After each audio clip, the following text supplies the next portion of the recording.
back with another one.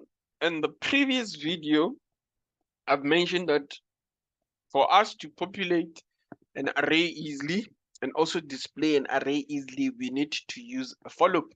But I promise that I'll come back and introduce to what we call as iteration control structure. But there is another side of it, which is your selection control structures.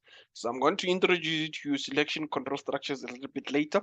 Let me just introduce you to your iteration control structures for now, which is what is important. So without a waste of time, let me show you the first iteration control structure, which is your for loop. So this is how you are going to declare your for loop. So you can say for, you have to say int, then you can use I, you can use J, you can use K, you can use L, any alphabet. So in this case, I'm going to use an I, and then we first assign it to,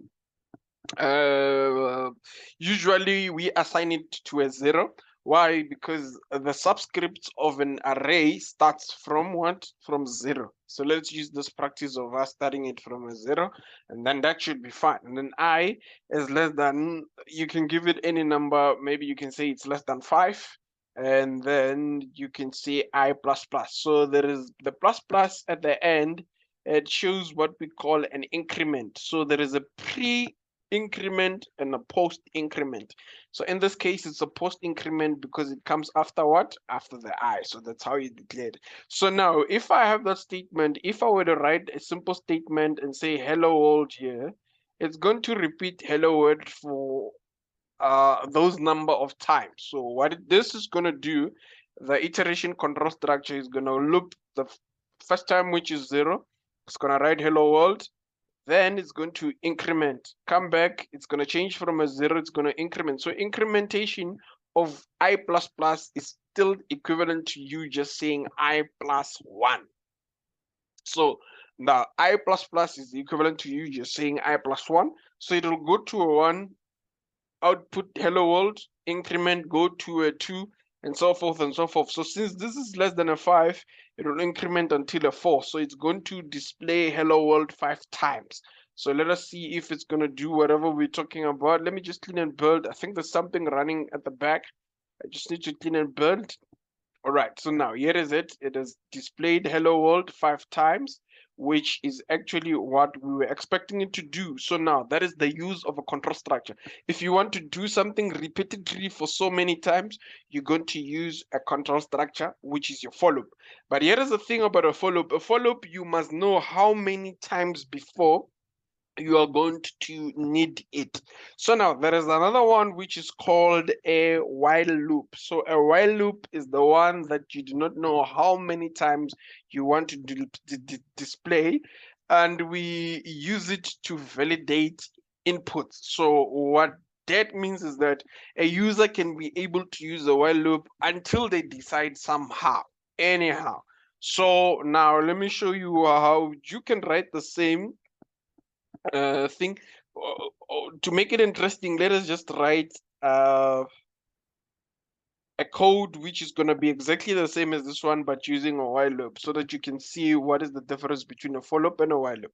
So a while loop, you write while, you put int I outside here, we assign it to a 0. That is what is going to be initialized to. So declared initialized to a 0. So now in here, I'm going to say while I, which is equivalent to 0, I is less than a 5, I want to display hello world. So system.out.println line hello. What else? So it's going to react the same way as that for loop, but immediately inside this while loop, immediately after displaying, what I would want to do is that I would want to increment I so that it can be able to go to the next iteration. Start from 0, go to 1, and so on and so forth. So this is how this is going to work. I has been initialized to 0. It's going to come here and check, is I less than a 5? Yes, a 0 is less than a 5. So this while loop, it will only take you inside this block of code only if this condition is being met. So now when immediately as the condition is met, then it's going to display hello world, then increment. Then after incrementing, it will go back now, but look at this, it has incremented it from a 0, now it's a 1. It's going to check that 1 is less than 5, display hello world, increment, go to a 2, and so forth and so forth. So this should also be able to give us hello world 5 times. So let's run it and see, and there we have it. It does exactly the very same thing. It's able to show us hello world 5 times. So now let us do this using the do while. So now do in a while, they are not the same per se, because this one, it starts with the do and the while loop is after. So you write it like this, you say do, you put this bracket, the curly bracket, and then you write while, you put in the condition, and then you put in a semicolon. So now the while loop, it's what we call a pretest iteration control structure. So what does a pretest do? A pretest is that before it can display, it will need to first test. But a do while loop, it is guaranteed to display at least once. So it's going to do whatever is inside this body while the condition is still met. So if we were to do it like this, it should be able to give us the very same thing. So it should be able to view, and then it should be able to increment from a 0 to it should be able to display, increment from a 0 to a 1. A 1 is less than a 5. Yes, it'll go back here, and then it'll come back, display, increment 2, and so forth and so forth. So also this one should be able to display hello world 5 times, which is correct, and that is what it's doing. So now, since I've introduced you a little bit to what we call the 3 main basic iteration control structures, then now we need to go back to our source code. We need to go back to the example that we were doing, which is under your array. So let's go back to the array example so that we can get to implement the for loop to modify whatever that we are having here. So in this case, I would want the user to input whenever it's time for us to populate. I want to prompt the user for input. So this is how I'm going to do it. And then I'm going to say for, you say int I, as we did it on the other side, assigned to 0. And then I'm going to say I is less than. Now, when you are dealing with an array, in order for you to get a size of an array, you write the name of the array, you say dot length. This is going to give you the size of that array, semicolon I plus plus, the very same way that we did it on the other side. So inside here, I want to prompt the user to enter each and every value that is supposed to, and then I'm going to say, please enter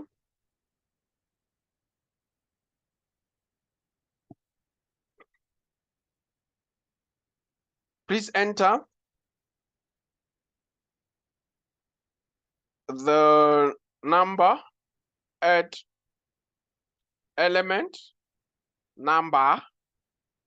So now what I'm going to do here, I'm going to concat here, then I'm going to say I plus 1.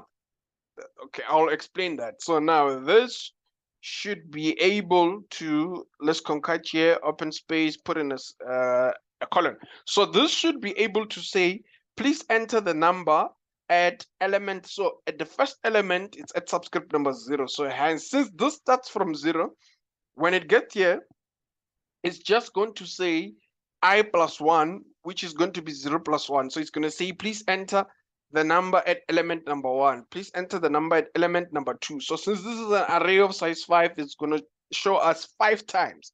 It's going to show us how many times? 5 times.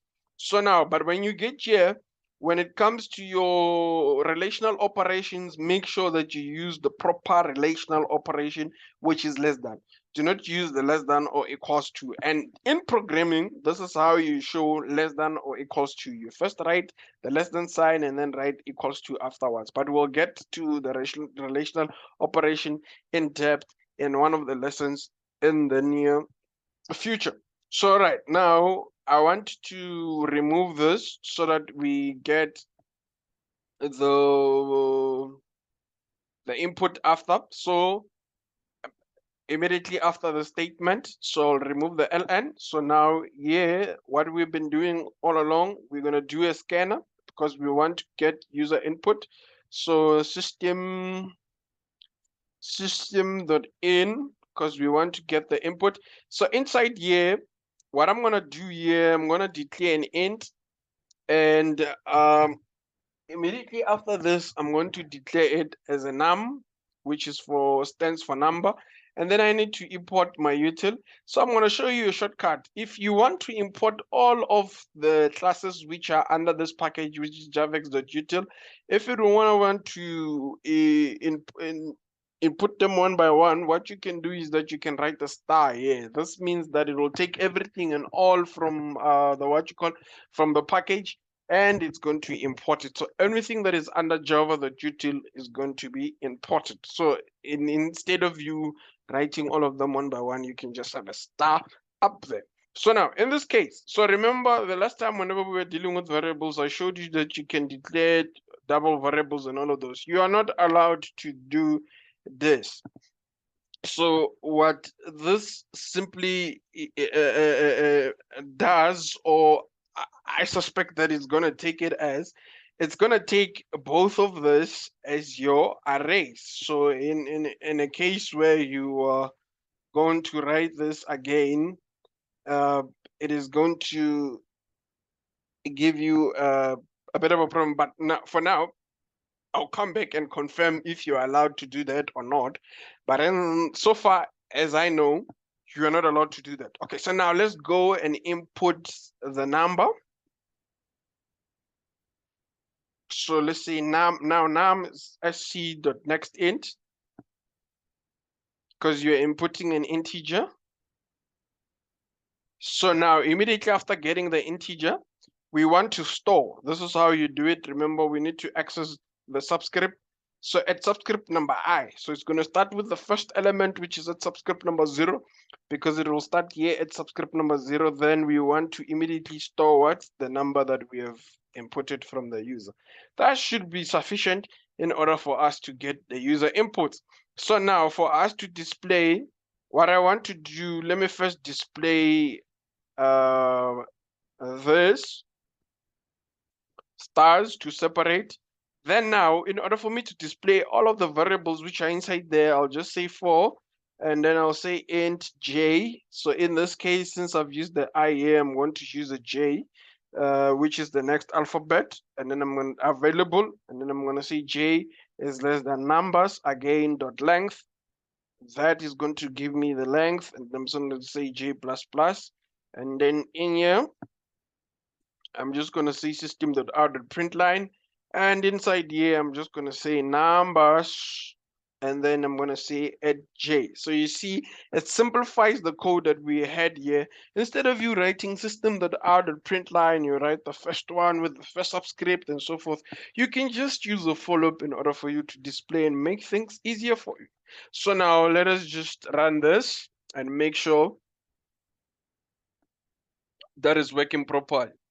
So let's run this. And then yes, here's it. Please enter the number at the first one, which is going to put in an 8. We're going to put in a 12, a 15, a 18, and a 20. And there we go. After the stars, it gets to show us all of the numbers that we were supposed to get as we have inputted them. And whenever we're doing that, it gives us that the numbers that we have inputted them in the same order. We are having a 8, a 12, a 15, a 18, and a 20. So that is how you use a for loop, which is an iteration control structure, in order for you to input values into your array, and also using it to display the values from an array. But now let me just confirm if this is allowed. If you're allowed to say that both of these are integers.